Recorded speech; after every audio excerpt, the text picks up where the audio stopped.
Où les fils du stérilet se rendent compte de l'extrémité en plastique de stérilet dépasse l'orifice externe du col, présente un fort saignement menstruel ou un saignement intermenstruel incommodant, ou des spottings durant lesquels quelques premiers mois qui suivent la pose du dispositif et un saignement après un rapport sexuel. Présente une dysménorrhée ou une dyspareunie,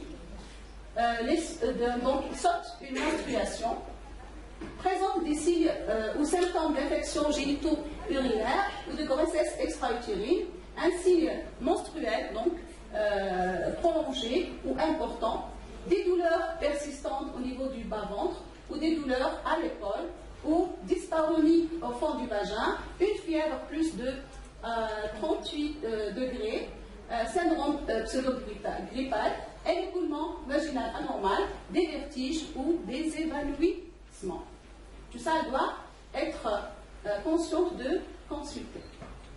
Donc, on ne va pas se répéter là-dessus, mais on va seulement insister donc, sur les contre-indications. Dites-moi s'il vous plaît, la précédente. Pour les contre-indications seulement. Donc, nous avons des contre-indications, comme vous le savez, absolues, et des contre-indications relatives. Donc, absolues, vous avez les maladies malignes du corps utérin et du col, saignement vaginal, donc, avec une étiologie non diagnostiquée, et grossesse, bien sûr, établie, donc confirmée ou non. D'accord? Suspectée. Anamnèse de grossesse extra-utérine, donc c'est une femme peut-être qui a déjà fait une grossesse extra-utérine. Présence de facteurs prédisposant à cette condition, tels qu'une salpingite, endométrite ou une péritonite pelvienne. Malformation congénitale ou acquise, distorsion de l'utérus ou du col de l'utérus, fibrome utérin de grande taille ou multiple en présence de menstruation excessive importante, hyperplasie endométrielle et dysplasie cervicale. Infection génitale à exception de candidose. Maladie sexuellement transmissible durant les 12 derniers mois, à l'exception d'une vaginite bactérienne, d'une candidose, une infection récidivante d'un virus herpétique, d'une hépatite B ou une infection à cytomégalovirus. Avortement infecté dans les 3 derniers mois. Maladie inflammatoire pelvienne, active ou antécédent de maladie pelvienne, allergie au cuir. Les contre-indications relatives, les maladies cardiaques valvulaires, l'utilisation d'un dispositif intra-utérin peut, dans cette condition, augmenter donc le risque de quoi? Le risque de l'endocardite bactérienne subaiguë. Donc, une prophylaxie par antibiotiques s'impose lors de la mise en place et le retrait du dispositif intra-utérin. Anémie ou antécédent de saignement utérin successif, coagulopathie ou administration fréquente d'anticoagulants, dysménorrhée sévère, cicatrice utérine provenant d'une intervention chirurgicale antérieure, autre qu'une césarienne, d'accord? Autre qu'une césarienne ou d'une perforation antérieure de l'utérus. Fibrome ou le fibromiome utérin de petite taille, polype endométriaux ou endométriose. Donc, on conseille ici aux patientes présentant des fibromes de se soumettre à un examen pelvien régulier de manière à évaluer leur changement de taille, traitement intensif de longue durée par corticothéroïde ou médicaments inflammatoires non stéroïdiens. Alors, interaction, traitement susceptible d'intervenir dans le processus inflammatoire, donc induit par le stérilet. Traitement immunosuppresseur intensif, troubles du métabolisme du cuivre, comme on a cité tout à l'heure, les maladies de Wilson. Infection des voies génitales inférieures fréquente ou récurrente.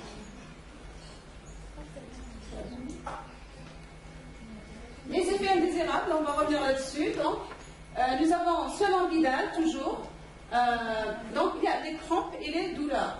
Donc la femme, c'est pour ça que je vous ai dit, il faut informer la femme surtout donc les risques qu'elle peut avoir et sur les effets indésirables.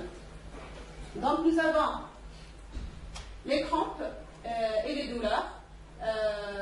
Certaines femmes, en particulier les femmes nullipares, ça on l'a dit au début, sont plus prédisposées à avoir des douleurs plus importantes. Diapo. Saignement excessif et persistant. Perforation et pénétration dans la paroi cervicale ou utérus dans du stérilet. Donc ici, il faut préciser quelque chose que généralement, donc la cause de la perforation, c'est bien l'insertion, donc la mauvaise insertion ou bien l'inexpérience de la personne qui insère le DU.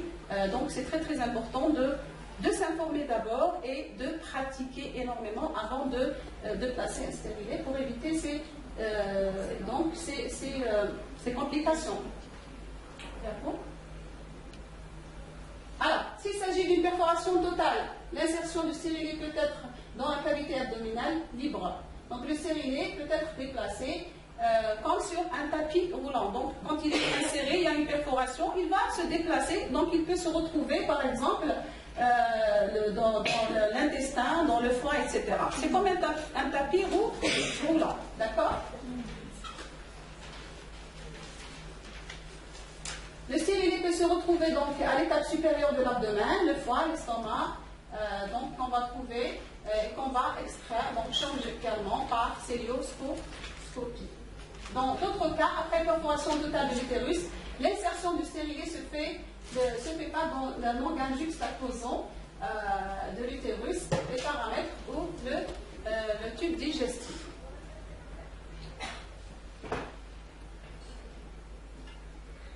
Donc, s'il y a perforation, bien sûr, le retrait du stérilet s'impose. L'augmentation de la perforation utérine durant l'allaitement.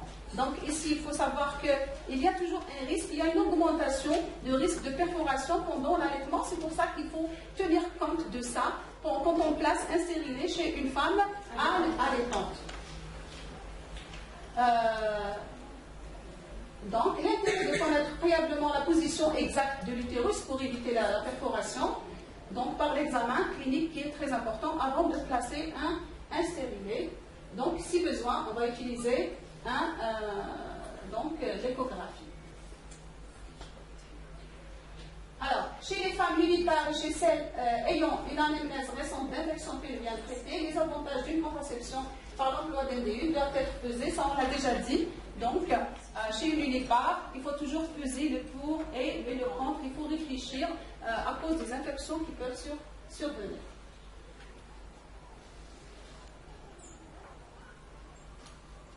Je ne sais pas quelle heure il est, si on va continuer ou non. Donc on a parlé d'infection surtout, donc dans l'emplacement, quand on passe un DU, on parle beaucoup plus, donc on parle des dangers ou bien des risques qu'on peut avoir. On a parlé de perforation, on a parlé d'infection. Mais comment peut-on reconnaître une infection donc pelvienne? Une infection, donc une maladie infectieuse pelvienne. Donc, nous avons ici les signes. Vous avez la pyrexie, sensibilité aux douleurs en bas de l'abdomen, écoulement vaginal anormal, dyspareunie profonde, saignement menstruel prolongé ou important, douleur lors de la palpation de l'utérus, sensibilité aux douleurs lors de l'examen bimanuel de l'utérus ou des annexes de l'utérus. Si l'on soupçonne une maladie infectieuse pelvienne chez une femme, donc chez les femmes auxquelles on a posé un dispositif intra-utérin, la prise des mesures suivantes s'impose. Donc une femme qui vient et on a suspecté, donc elle a quelques de ces, un, deux, trois, ou ces symptômes, donc elle présente ces symptômes, on va agir de la manière suivante. Donc, devant des symptômes peu sévères, un diagnostic devra être établi et une antibiothérapie instituée.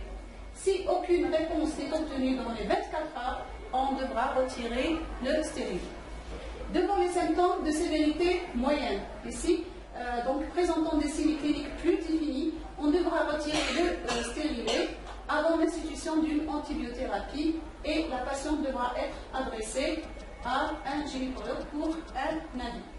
Dans les cas sévères associés à la forte douleur abdominale et à une fièvre, le dispositif intra-utérin devra être retiré et la patiente admise à l'hôpital. Donc, il y a une dame tout à l'heure qui m'a parlé de grossesse, elle m'a dit pourquoi vous nous faites peur, hein? Voilà. Mais pas encore, oui. Donc par rapport à la grossesse, donc on parle toujours parce qu'il y a tout, quand il y a un risque, même si c'est 0,0001, donc on est toujours obligé d'en parler. Donc la grossesse sous stérilet, il faut d'abord exclure une grossesse ectopique. Quand il y a grossesse sur stérilet, il faut d'abord exclure une grossesse extra-utérine.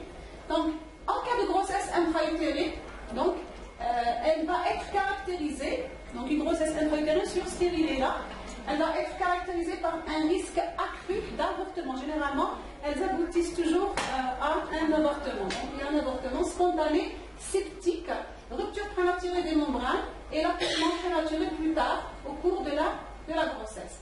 Si une grossesse intra-utérine établie avec un dispositif intra-utérin en place, il est fortement recommandé de procéder aux mesures suivantes. Donc qu'est-ce qu'il faut faire? Donc, d'abord, il faut savoir que le retrait du DU ou le sondage de l'utérus à la recherche du fil peut provoquer un avortement spontané. La femme est enceinte, donc il y a une grossesse. Quand on essaye de retirer, donc ici, on va provoquer nécessairement un avortement spontané. Donc, quand c'est une gestation jusqu'à 12 semaines, le dispositif devra être retiré si les fils sont visibles. Gestation de plus de 12 semaines, ou si aucun fil n'est visible, on devra envisager une interruption de grossesse. Elle devra être suggérée à la femme comme représentant une option. C'est-à-dire, il faut lui demander, madame, donc c'est une option. Elle va choisir si elle veut garder, si elle décide de garder la grossesse ou non. Donc, tout en gardant à l'esprit que les risques associés à un avortement électif augmentent avec l'âge gestationnel. C'est-à-dire, si elle choisit, il faut toujours se mettre en tête qu'elle risque toujours de perdre son bébé. Si la femme insiste pour poursuivre la grossesse avec le dispositif intra-utérin en place, il faudra l'adresser progressivement, bien sûr, au service de surveillance pour la surveillance anténatale. Il y a un risque accru, donc on a dit d'avortement septique chez les femmes qui sont tombées enceintes avec un DU en place. Dans certains cas, l'avortement septique a été compliqué par une septicémie et a issue quelquefois fatale. Si une grossesse est poursuivie avec le DU en place, la femme devra être suivie de près et on devra lui conseiller de signaler immédiatement tous symptômes d'anomalie tels que syndrome pseudogrippal, fièvre, crampes, douleur abdominale, dyspareunie, saignement ou écoulement vaginal. Si le dispositif intra-utérin est laissé en place durant toute la grossesse, il est habituellement expulsé avant ou au moment de la délivrance du placenta et les membranes. Donc, si la grossesse est menée à terme, donc il est expulsé donc avec les membranes ou avec la délivrance. Si il ne l'est pas, on devra effectuer une radiographie ou une échographie juste après l'issue de couche pour déterminer l'emplacement. S'il n'a pas expulsé, il faut bien le chercher. D'accord? À ce jour, il n'a pas été prouvé que la poursuite d'une grossesse à terme avec un dispositif intra-utérin en place entraînait une malformation congénitale, c'est-à-dire que ce n'est pas encore prouvé, quoique ça se dit. Hein, il y a beaucoup de personnes ou bien de femmes qui croient que le fait d'avoir une grossesse sur stérilet peut provoquer, mais rien n'a été scientifiquement prouvé. Si le DU hormonal n'a pas été retiré, donc ici en cas de DU hormonal, donc le déroulement de la grossesse doit faire l'objet d'une surveillance attentive. Risques liés donc à la progestérone, les risques portant sur sur la différenciation sexuelle du fœtus ont été décrits avec les anciens progestatifs. Donc ici, donc, la différenciation sexuelle surtout, donc en cas donc, on parle d'embryogénomimétique, donc surtout dans le cas de filles, le cas de sexe féminin. Oui, madame.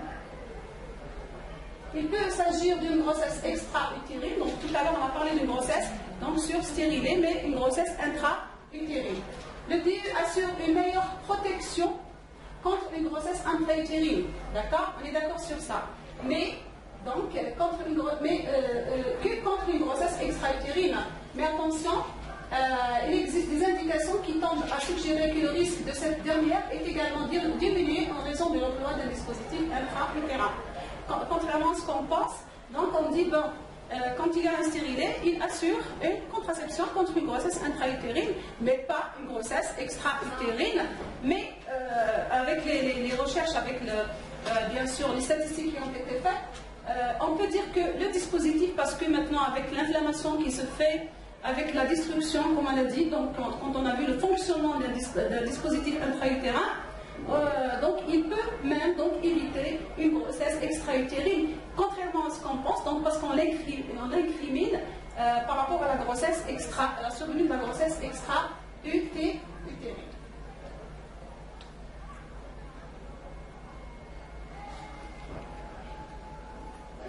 C'est bon, on arrête là pour les diapos. Pour la technique, donc, vous avez vu la technique de placement d'LDU. Donc il y a une petite différence dans le placement par rapport, donc, quand il s'agit d'un dispositif intra-utérin au cuivre ou bien le Mirena. Donc je vais vous présenter ici.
Une seconde parce que nous avons l'explication maintenant, mais le son n'est pas très...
avoir désinfecté. Donc il faut parler de la préparation, hein, la préparation de la femme, tout ça. D'accord. Ici c'est la technique, c'est l'emplacement, ou bien l'insertion proprement dite. D'accord. Donc après avoir préparé la femme, préparer le matériel, préparer la femme psychologiquement, après tout ça. Donc il ne faut pas l'oublier. Vous l'avez d'ailleurs dans les documents que je vous ai remis.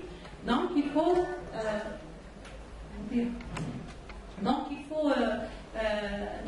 on va insérer bien sûr un spéculum, d'accord, on va désinfecter, on va suivre la vidéo. Donc,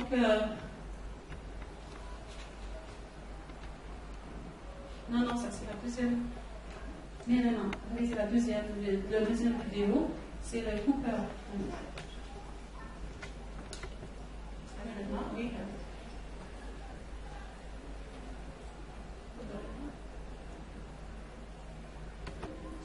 Alors,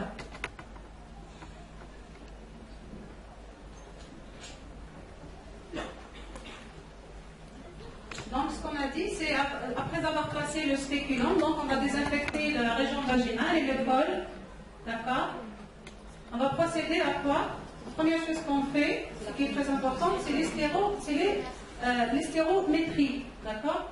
Donc avant l'hystérométrie, donc on va placer la pince de Pozzi, donc on va saisir le corps avec la pince de Pozzi. Comme vous voyez ici dans le schéma, la ligne là que vous voyez, donc on va essayer de redresser s'il y a une rétroversion ou une interversion de l'utérus. Donc on va saisir, comme on a dit tout à l'heure, la lèvre antérieure ou bien au niveau de la lèvre postérieure du col. Donc on va procéder ensuite à faire une hystérométrie pour avoir donc la profondeur de l'utérus. Voilà ce qui se fait. Donc, il faut toujours agir d'une façon très délicate. Comme vous voyez ici, donc on arrête. Il ne faut pas, même parce qu'il y a le risque de perforation, même quand on fait une hystérométrie. Donc, on va placer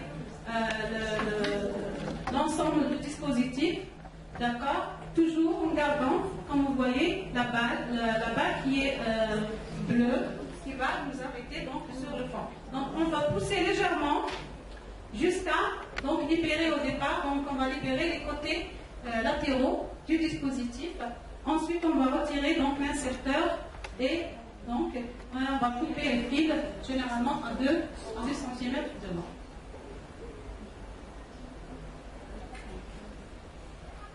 Donc, si on a l'occasion, de toute façon, on aura l'occasion de réparer le problème de sang et on va la repasser après.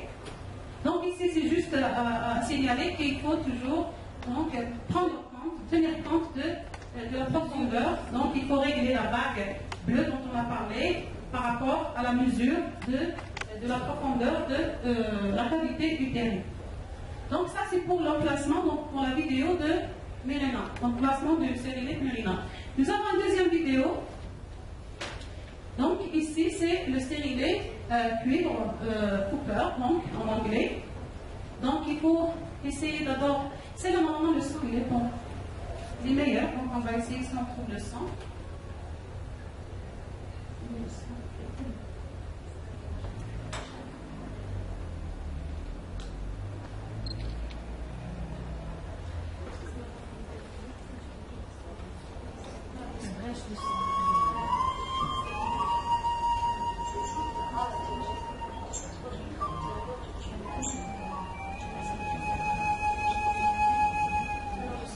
Est-ce que vous entendez un commentaire, bien non? Commentaire. Je vais commenter même. On verra quand je vais commenter.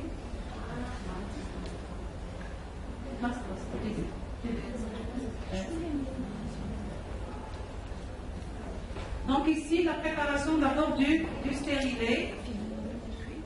Toujours, il ne faut pas oublier qu'il faut mesurer la profondeur utérine.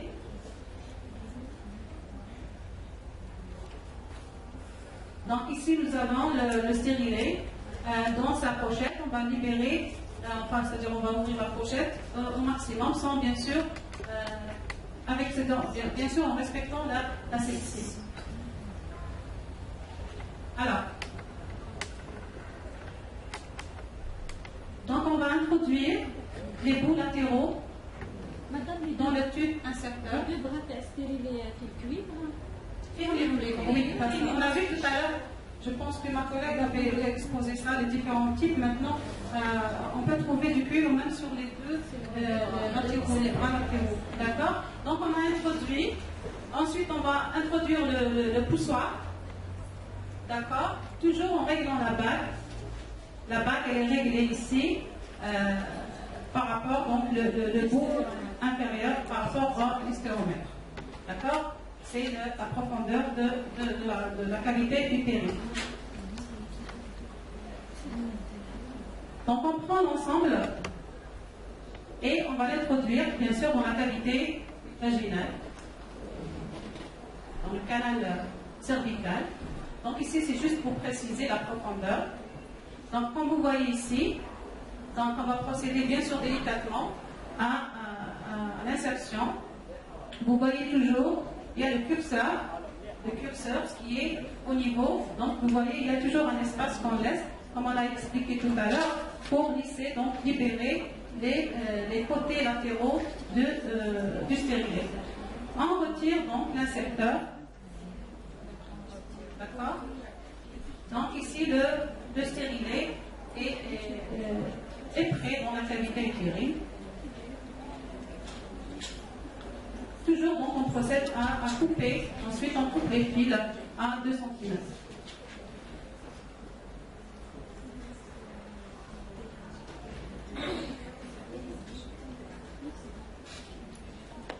Voilà. Donc si j'avais donc réglé le problème technique de la parce que j'ai commenté mieux que ça, étape par étape sur la vidéo. Dès que je règle le problème technique, on pourra l'avancer, même demain, donc avant de faire les pratiques dans la salle de pratique. Donc je ne sais pas si madame voudrait ajouter quelque chose. Observation à propos des cas.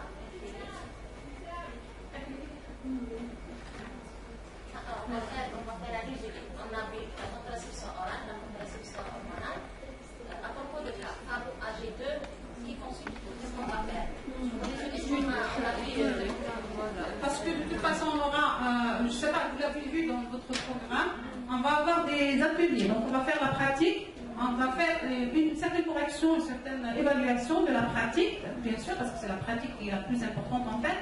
Et on va avoir des ateliers. Dans les ateliers, on va faire du counseling, même déjà le counseling. On ne peut pas parler de contraception sans parler du counseling.